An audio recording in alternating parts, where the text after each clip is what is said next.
Back to my YouTube channel. तो आज हम लेकर के आए हैं जो क्लास 10th और 12th, ठीक है, साथ ही में जो क्लास 12th के भी बच्चे हैं उनके लिए जो है कि निबंध, इम्पोर्टेंट निबंध, ठीक है, जो कि आपके यूपी बोर्ड एग्ज़ाम में, यानी जो बच्चे 2026 के बोर्ड एग्ज़ाम में एग्ज़ाम देने वाले हैं उनके लिए ये निबंध है, जो कि आपके 9 नंबर के आते हैं और ये 9 नंबर आपके श्योर हैं, ठीक है। निबंध आपके 9 नंबर के ही आते हैं, चाहे कोई भी निबंध, चाहे 10th का हो चाहे 12th का हो, ठीक है। तो चलिए निबंध देख लेते हैं कौन सा है। तो देखिए, जो निबंध है हमारा वो है बेरोज़गारी की समस्या, सबसे इम्पोर्टेंट निबंध, ठीक है। तो आप लोग ज़रूर से इसको कॉपी और पेन साथ में लेके बैठिएगा और नोट कीजिएगा, साथ ही साथ समझिएगा भी, ठीक है, क्योंकि समझेंगे तो आपको आधा जो है कि ऐसे ही याद हो जाएगा। तो चलिए देखते हैं बेरोज़गारी की समस्या निबंध। सबसे पहले हेडिंग हम इसी प्रकार से देंगे और हेडिंग देने के बाद जो है कि हेडिंग बनाएंगे रूपरेखा का, ठीक है। रूपरेखा का हेडिंग बनाने के बाद लिखेंगे प्रस्तावना। देखिए, प्रस्तावना और उपसंहार हर एक निबंध में होता है। सबसे पहले निबंध में प्रस्तावना लिखते हैं और सबसे आखिरी में उपसंहार लिखते हैं, ठीक है। तो ये हेडिंग, दो हेडिंग जो है कि मोस्ट इम्पॉर्टेंट है। दूसरा हेडिंग है बेरोजगारी के कारण, तीसरा है बेरोजगारी की समस्या और चौथा है उपसंहार। तो सबसे पहले देखेंगे प्रस्तावना, ठीक है। देखिए, प्रस्तावना है, कहावत है कि बेकार आदमी का दिमाग शैतान का होता है। बेकार आदमी का मतलब क्या है? जिनके पास कोई काम नहीं रहता है, ठीक है, जिनके पास कोई भी काम धंधा न हो, बेरोजगार हो, उनको कहते हैं बेकार आदमी। और जो लोग बेकार होते हैं, जिनके पास काम धंधा नहीं होता है, बेरोजगार होते हैं, उनका दिमाग क्या होता है? शैतान का होता है। कहते हैं ना कि खाली दिमाग शैतान का होता है, वही हाल यहाँ पे भी है कि लोगों के पास कोई काम धंधा नहीं रहेगा तो जाहिर सी बात है इधर उधर की आलतू फालतू बातें करेंगे ही, ठीक है। इनका तात्पर्य है कि यदि किसी के पास कोई उपयोगी काम नहीं है, ठीक है, इसका तात्पर्य यही है कि यदि किसी के पास कोई उपयोगी, यानी उसके पास कोई कार्य नहीं है, वो बेरोजगार है, वह खाली बैठे बैठे समाज विरोधी बातें सोचा करता है, ठीक है। करोड़ों युवा बेकार बैठे हैं।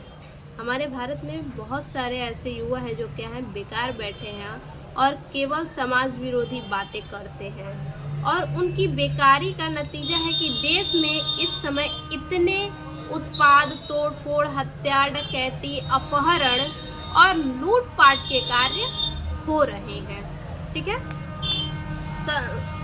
जो जिनके पास कार्य नहीं है, कोई काम नहीं है, जो बेरोजगार हैं, उनका यही काम है और दिन प्रतिदिन क्या है, बढ़ता जा रहा है। लोग क्या कर रहे हैं, जिनके पास कोई काम नहीं है वो क्या कर रहे हैं? जाहिर सी बात है, पेट तो चलाना ही पड़ेगा और चलाने के लिए क्या कर रहे हैं? तोड़ फोड़, हत्या, डकैती, अपहरण, लूटपाट, यही सब कार्य कर रहे हैं।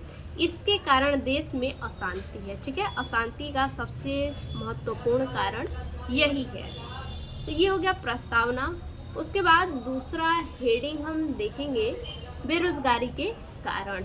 देखिए, बेरोजगारी के कारण लिखेंगे, देश में बेरोजगार पर दृष्टि डाले तो उनमें 2 तरह के लोग मिलेंगे, ठीक है। देश में यदि बेरोजगार लोगों पे दृष्टि डाले तो कितने तरह के लोग मिलेंगे? 2 तरह के लोग मिलेंगे।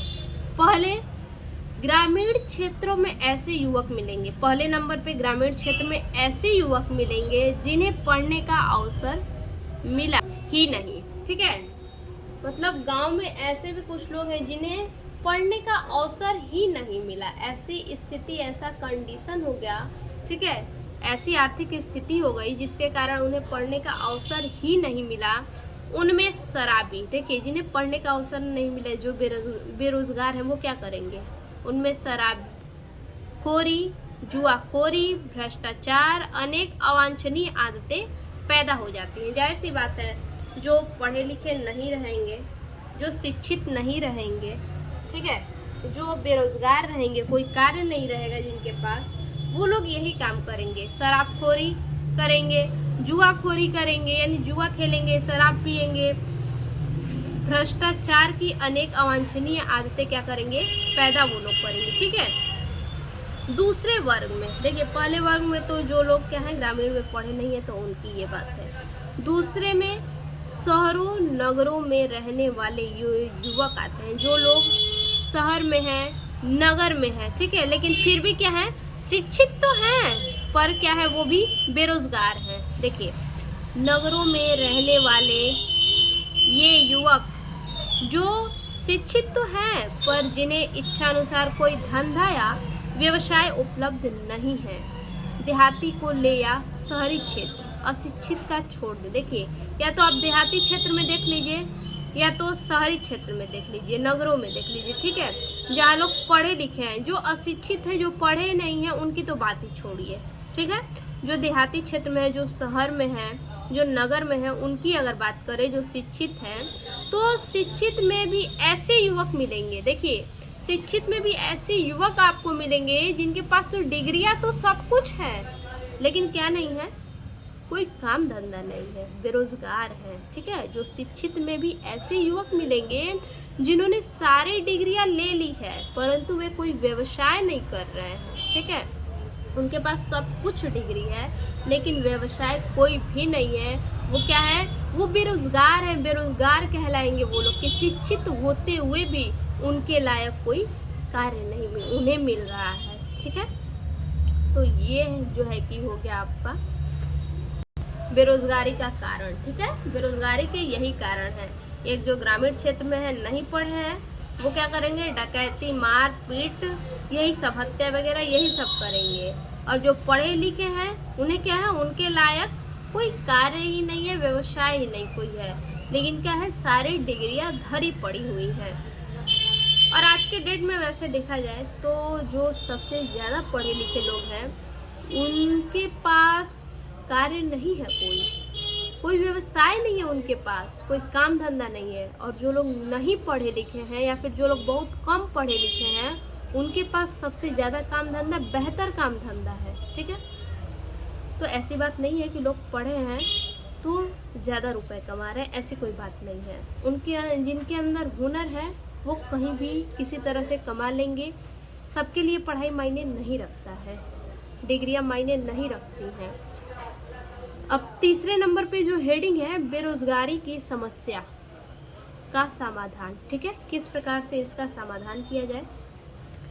ऐसा नहीं है कि देश में व्याप्त बेरोजगारी की समस्या पर सरकार का ध्यान न गया हो। देखिए, ऐसा नहीं है कि देश में जो लोग बेरोजगार हैं उन पे सरकार का ध्यान न गया हो, ऐसी कोई बात नहीं है। सरकार का ध्यान उन पे भी गया है।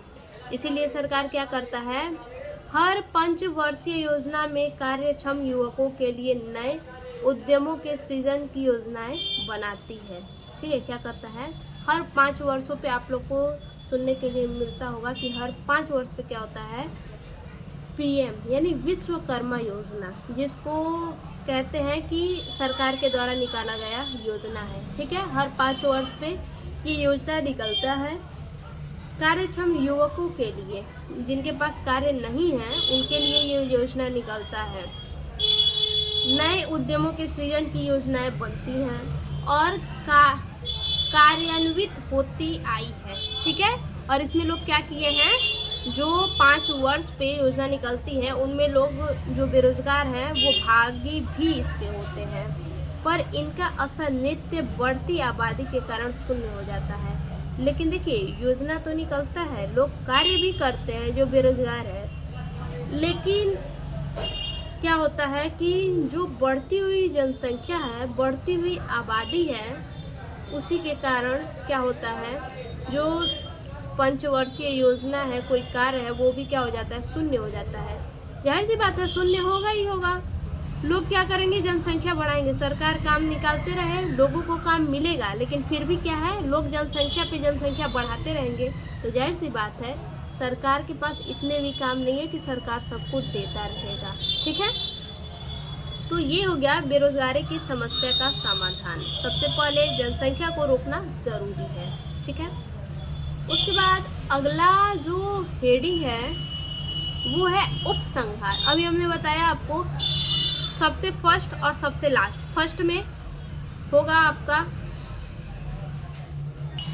प्रस्तावना, फर्स्ट में प्रस्तावना और लास्ट में उपसंहार।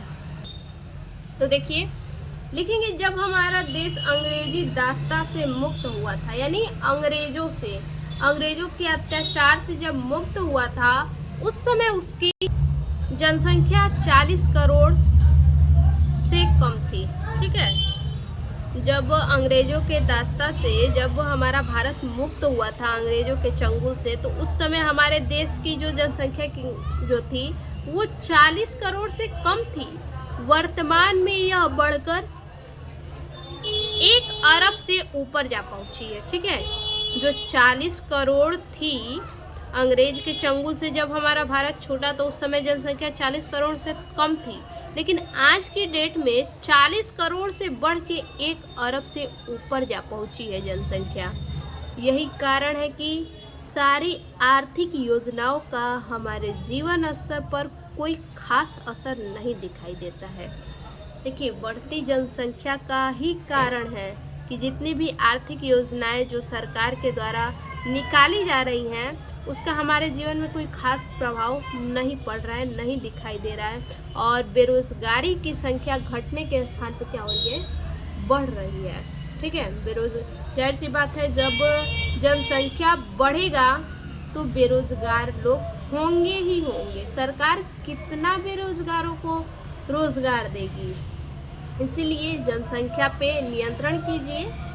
ठीक है, और जनसंख्या पे नियंत्रण करेंगे तो लोग बेरोजगार नहीं रहेंगे, सभी लोगों को सरकार क्या करेगा, रोजगार देगा। ठीक है, तो आज के लिए बस इतना ही।